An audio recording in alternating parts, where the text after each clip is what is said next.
ঈমানের মূল বিষয় তিনটা। যে ব্যক্তি বলে লা ইলাহা ইল্লাল্লাহ, তাকে কথা কর্মের কষ্ট না দেওয়া। যে ব্যক্তি বলে লা ইলাহা ইল্লাল্লাহ, গুনাহের কারণে তাকে কাফের না বলা। যে ব্যক্তি বলে লা ইলাহা ইল্লাল্লাহ, সাধারণ কোন আমল দেখেই তাকে ইসলাম থেকে বের করে না দেওয়া। এই হলো ঈমানের মূল তিন বিষয়। এরপর রাসূলুল্লাহ সাল্লাল্লাহু আলাইহি সাল্লাম বলেন, ওয়াল জিহাদু মাযিম মুনযু বা'আসানি আল্লাহ ইলা আন ইউকাতিলা আখির উম্মতি আল মাসীহ আদ-দাজ্জাল।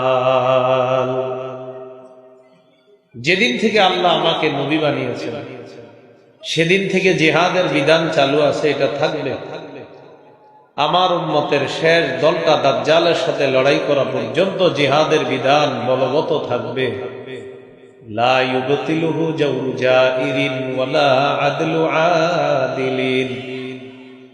কোন জালেমের জুলুম, কোন বিচারকের রায়, কোন বিচারকের বিচার জিহাদের বিধান বাতিল করতে পারবে না।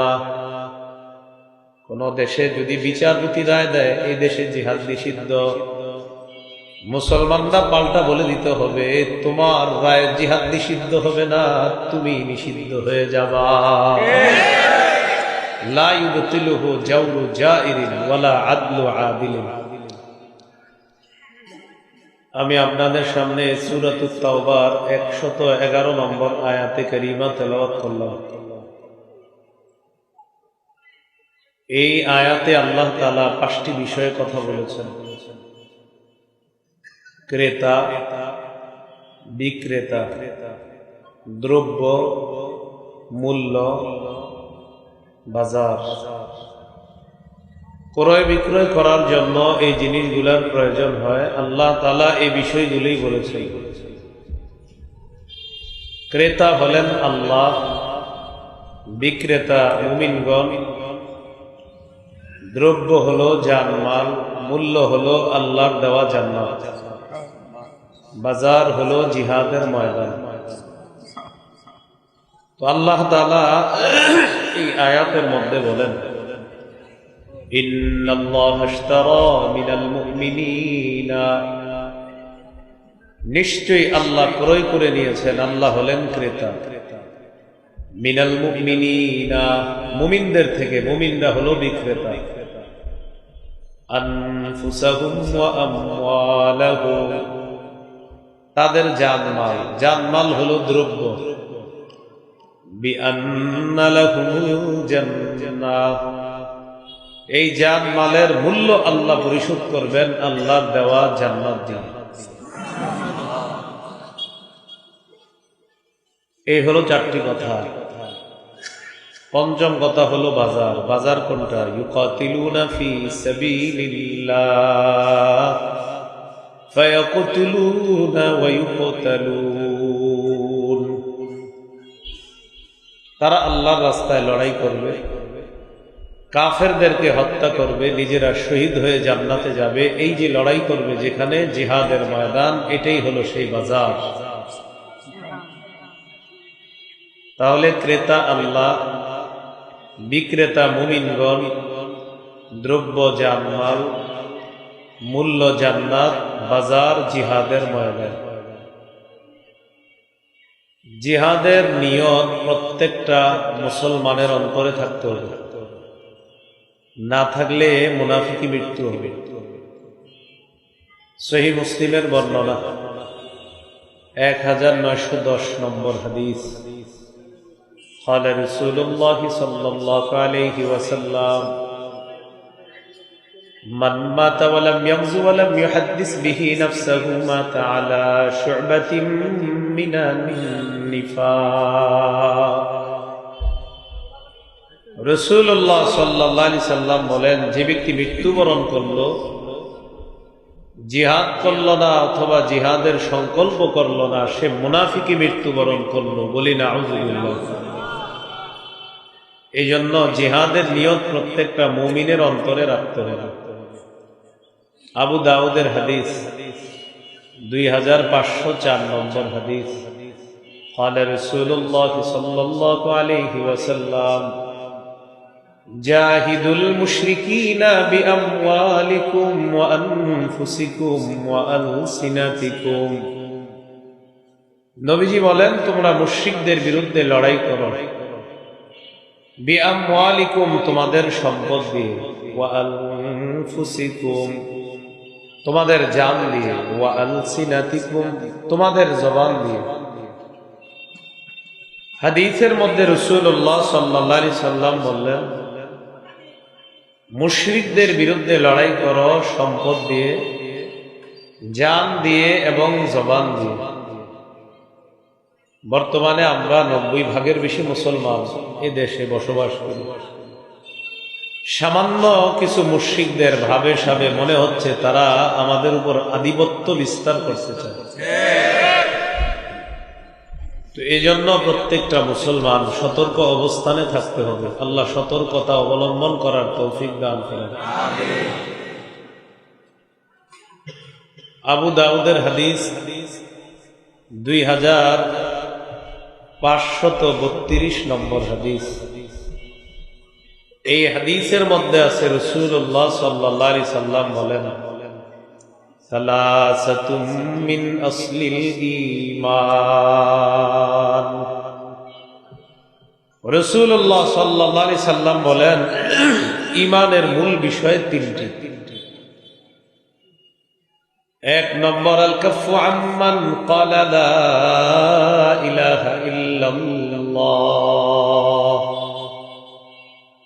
এক নম্বর যে ব্যক্তি বলবে লা ইলাহা ইল্লাল্লাহ তাকে কথার কষ্ট না দেওয়া, কর্মের কষ্ট না দেওয়া। দুই নম্বর ওয়ালা নুকাফিরুহু বিযামবিন। যে ব্যক্তি বলবে লা ইলাহা ইল্লাল্লাহ কোন গুনাহের কারণে তাকে কাফের না বলা। তিন নম্বর ওয়ালা নুখরিজুহু মিনাল ইসলামি বিআমালিন। যে ব্যক্তি বলে লা ইলাহা ইল্লাল্লাহ এমন ব্যক্তিকে কোনো আমলের কারণে ইসলাম থেকে বের করে না দেওয়া। ঈমানের মূল বিষয় তিনটা। যে ব্যক্তি বলে লা ইলাহা ইল্লাল্লাহ তাকে কথা কর্মের কষ্ট না দেওয়া। যে ব্যক্তি বলে লা ইলাহা ইল্লাল্লাহ গুনাহের কারণে তাকে কাফের না বলা। যে ব্যক্তি বলে লা ইলাহা ইল্লাল্লাহ সাধারণ কোন আমল দেখি তাকে ইসলাম থেকে বের করে না দেওয়া। এই হলো ঈমানের মূল তিন বিষয়। এরপর রাসূলুল্লাহ সাল্লাল্লাহু আলাইহি সাল্লাম বলেন ওয়াল জিহাদু মাযিম মুনযু বা'আসানি আল্লাহ ইলা আন ইউকাতিলা আখির উম্মতি আল মাসীহ আদ-দাজ্জাল। যেদিন থেকে আল্লাহ আমাকে নবী বানিয়েছেন সেদিন থেকে জিহাদের বিধান চালু আছে, এটা থাকবে। আমার উম্মতের শেষ দলটা দাজ্জালের সাথে লড়াই করা পর্যন্ত জিহাদের বিধান বলবৎ থাকবে। লা ইউবতিলুহু জাওরু জাইরিন ওয়ালা আদলু আদিলিন। কোন জালেমের জুলুম, কোন বিচারকের রায়, কোন বিচারকের বিচার জিহাদের বিধান বাতিল করতে পারবে না। কোন দেশে যদি বিচারপতি রায় দেয় এই দেশে জিহাদ নিষিদ্ধ, মুসলমানরা পাল্টা বলে দিতে হবে তোমার রায় জিহাদ নিষিদ্ধ হবে না, তুমি নিষিদ্ধ হয়ে যাবা। লা ইউবতিলুহু জাওরু জাইরিন ওয়ালা আদলু আদিলিন। এই জন্য জিহাদের মানসিকতা সবাইকে রাখতে হবে। প্রত্যেকটা মুসলমান জিহাদের বিষয়গুলা লালন ধারণ পালন করতে হবে। মা বোনদেরকে জিহাদের বই পড়তে দিন, সন্তানদেরকে যেন জিহাদের মানসিকতায় বড় করতে পারে। কারণ আমাদের মুসলমান, বিশেষ করে বাংলাদেশের মুসলমানদের হালাত এই হয়ে গেছে, নামাজ রোজা হজ যাকাতের ওয়াজ হইলে সুবহানাল্লাহ আলহামদুলিল্লাহ ঠিক আছে, জিহাদের আলোচনা শুনলে অনেক অভিভাবক ইন্নালিল্লাহ বলে, এগুলো আবার কি কথা। এই জন্য প্রত্যেকটা মা বোন যারা আছে জিহাদের বিষয়ে তাদেরকেও সচেতন সজাগ করে তুলতে হবে। আল্লাহ তাআলা আমাদেরকে কথাগুলা মনে রাখার তৌফিক দান করেন। আমিন। আবু দাউদের হাদিস 2484 নম্বর হাদিস, 2484 নম্বর হাদিস।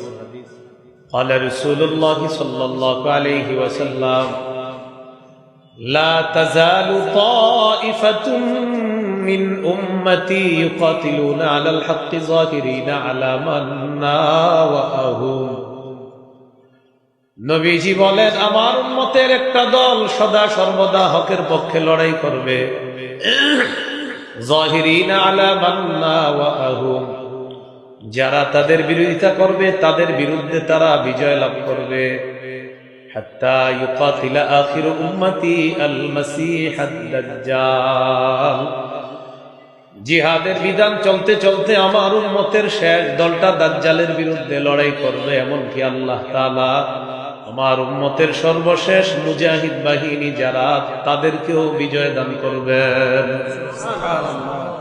এটা কিয়ামত পর্যন্ত চালু থাকবে আল্লাহ আমাদের সকল মুসলমানদেরকে জিহাদের বিষয়টা এখন খুব বেশি করে বুঝার তৌফিক দান করেন আমিন কাজে লাগবে খুব বেশি কাজে লাগবে সহিহ বুখারীর বর্ণনা 3123 নম্বর হাদিস قال رسول الله صلى الله عليه وسلم تكفل الله لمن جاهد في سبيل الله لا يخرجه إلا الجهاد في سبيله وتصديق كلماته بأن يدخله الجنة أو يرجعه في مسكنه الذي خرج منه ما نال من أجر أو غنيمة কোন ব্যক্তি যদি জিহাদে বের হয় তার একমাত্র নিয়ত হলো আমি আল্লাহর কথা বিশ্বাস করে জিহাদে বের হলাম আল্লাহ তাআলা দায়িত্ব নিয়ে নেয় হয়তো তাকে শহীদ বানিয়ে জান্নাতে প্রবেশ করাবেন